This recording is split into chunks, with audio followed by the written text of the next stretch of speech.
I'm here with Congresswoman newly elected Mayra Flores. We're actually in the heart of South Texas in McAllen.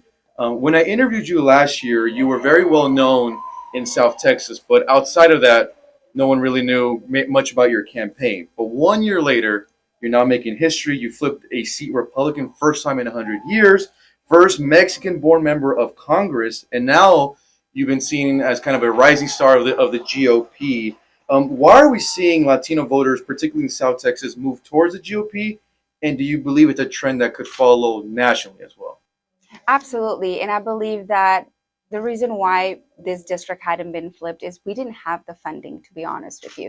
We didn't have the funding, which is very important to spread the message across the district. And because this district is already conservative, we're all about faith, family, and hard work. That's who we are by nature. So I believe that because of my story, being born in Mexico, coming here to United States, working in the cotton fields, working at a very young age, and then graduating from high school, becoming a respiratory care practitioner. I'm a proud Border Patrol wife as well, and a mother of 4 young children. That's the American dream. That's who we are here in South Texas. And my story resonated with the people of Texas District 34. And through hard work and dedication and the funding, we were able to flip this district that had not been flipped for over 100 years. Yeah, it's fascinating because, we saw your historic win. Last year, the city of McAllen, they voted in the very first Republican mayor with Javier Villalobos first time.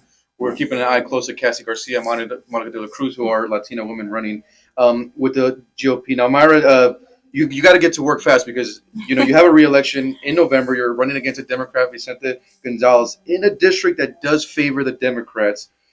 Basically, from now till November, what is your strategy to basically secure that win?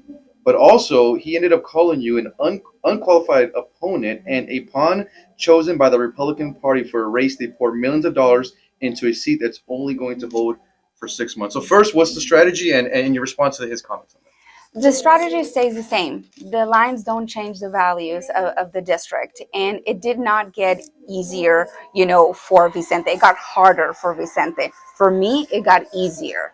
Why? Now I'm the incumbent. Now I'm the congresswoman for Texas District 34. He's not the congressman here. He's a congressman in another district. He's jumping in this district because he thought that it was going to be an easier win for him. So it got harder for him. It did not get harder for me. I believe that if I continue to focus on the issues that matter here in our district, the gas, the grocery prices, healthcare, things that we care every single day, that we're going to win the re-election through hard work and dedication, and because we're focused on the people here in Texas District 34 and not the nonsense in Washington, Latinx. And he believes that I don't have the qualifications. Why? Because I was born in Mexico? That's what he said. And because he was born here in Texas. These are people that claim that they're for immigrants. These are people that claim that they're for women, for people of color. They're not supporting me. They just use immigrants for political power. I support immigration. And that is why my focus is going to be in improving the legal process. So the good people that want to come here to work hard for the American dream don't have to go literally through hell for the American dream. I want them to come here where it's safer, where they don't have to pay a cartel thousands of dollars. That's the way we're going to be able to help immigrants and keep the American people safe as well. I want to get to this one right here, Mayra. You're newly elected, but you had a Republican senator in your state, John Cornyn. He introduced the Safer Communities Act, which is legislation to help states implement the red flag laws, which removes firearms from those deemed unfit. That's according to the legislation. And it funds violence prevention and mental health programs. It expands background checks for gun buyers under 21. This is a very controversial topic with the Uvalde shooting that happened in the state as well. You were the only border representative from Texas to vote against it, which President Biden did sign into law. Why did you vote against it? Because I believe that our children's safety is worth more than $3,000.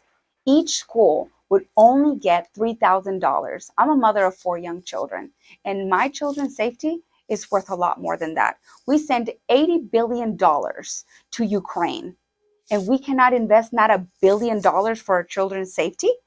Only $300 is being invested for school safety in the entire country. That's an average of $3,000 per school. That's an insult. And that is why I voted no. Nothing else. because I believe that it's an insult and that we deserve better. Why only $3,000? Why not invest billions of dollars? And their answer was, that's too much money. Wow. So we can send $80 billion to Ukraine and not invest $80 billion towards our school safety. I'm nothing without my kids. They mean the world to me. And I know that our kids mean the world to all parents.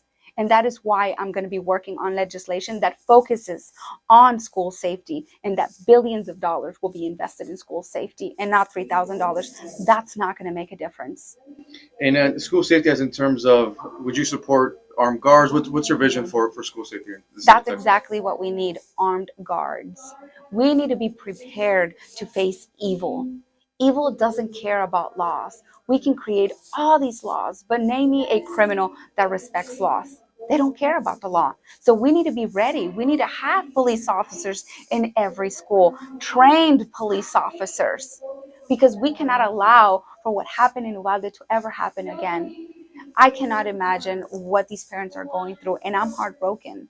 And that's the reason why I felt so insulted by this bill, because $3,000, that does nothing to protect our children. And that is the reason why I voted no, and that is why my focus will be to be working on legislation that does focus in investing billions of dollars in our school safety. And one of the key issues that basically led to your victory, an issue that you hammered, is the issue of the border here in South Texas and illegal immigration. As you know, Vice President Kamala Harris, she's been named the border czar. What message, if you do have one, have for the Vice President and so far in how she's dealing with the border to this date? Well, she's useless. She's done absolutely nothing. Biden is useless. They have done absolutely nothing for us. They don't care about immigrants. Because of them is that we have this border crisis. Because of them, people are dying. Because of them, we have a serious problem in this country with child sex trafficking. I think this shouldn't be political. This is about human lives, innocent children. I don't understand why the Democrat Party continues to encourage people to come here illegally, knowing that they're going to go through such dangerous journey. Why not help them come here legally? Why not focus on the legal process and help them come here the right way? Why do they want them to go through such dangerous journey? Why? Because it's all about politics for them. For me, it's not about politics.